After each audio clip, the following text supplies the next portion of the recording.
Hello everyone, কেমন আছেন আপনারা সবাই? আশা করি ভালো আছেন। আজকে আরেকটি নতুন ব্লগ নিয়ে আপনাদের মাঝে চলে আসলাম। আজ চিংড়ি মাছের দো পেঁয়াজা রান্নাটা শেয়ার করব। আমি খুবই সিম্পলভাবে রান্না করেছি এবং সাথে কিন্তু ইলিশ মাছ ভাজাও রয়েছে। তো প্রথমে আমি পেঁয়াজ এবং চিংড়ি মাছগুলো ভেজে নিলাম। এখন পরিমাণ মতো মশলাগুলো অ্যাড করে নিচ্ছি। পরিমাণ মতো লবণ, হলুদ গুঁড়ো, মরিচের গুঁড়ো, ধনিয়ার গুঁড়ো দিয়ে একটু নেড়ে চেড়ে মিশিয়ে নিচ্ছি।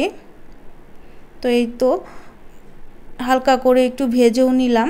তারপর আদা বাটা, জিরা বাটা দিয়ে একটু হালকা পরিমাণে পানি দিয়ে সুন্দর করে কিন্তু কষিয়ে নিচ্ছি।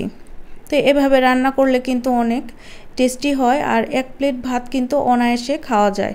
আমার রান্নাটা কিন্তু দারুণ হয়েছিল।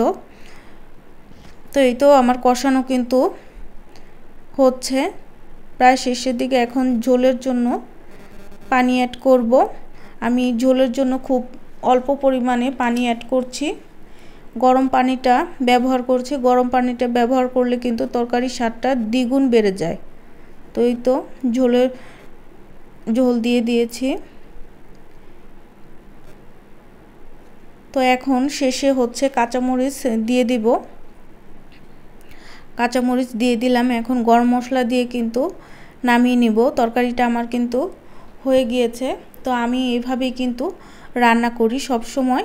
তো আপনারা কে কীভাবে রান্না করেন অবশ্যই জানাবেন। তো এক একজন হচ্ছে এক এক রকমভাবে রান্না করে। তো আমার রান্নাটা কিন্তু হয়ে গেছে। কেমন হয়েছে অবশ্যই জানাবেন। ফাইনাল লুক খুব সুন্দর দেখাচ্ছে তরকারিটা। তো খেতে দারুণ হয়েছিল। তো এখন হচ্ছে ইলিশ মাছগুলো ভেজে নিচ্ছি সুন্দর করে। তো ইলিশ মাছগুলো হচ্ছে খুব তাড়াতাড়ি করে হচ্ছে ভাজতে হচ্ছিল। এজন্য হচ্ছে মোবাইলটা স্ট্যান্ডে রাখতে পারিনি আর হাতে রেখেই ভিডিওটা করেছিলাম। তো আসলে কাজের চাপ যখন বেড়ে যায় আসলে ভিডিও ওইভাবে করা হয় না।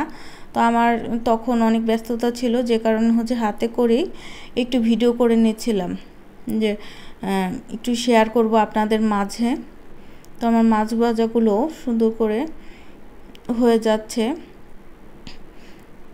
তো এই ভিডিওটা একটু মানে ভালো হয়নি, হাতে নিয়ে করতেছিলাম ভিডিওটা।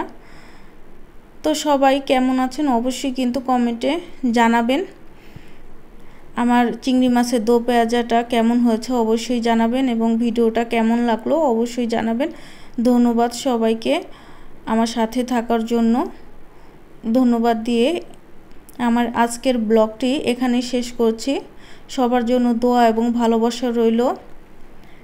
আমার জন্য দোয়া এবং ভালোবাসা দিবেন এই কামনায় আজকে এ পর্যন্তই।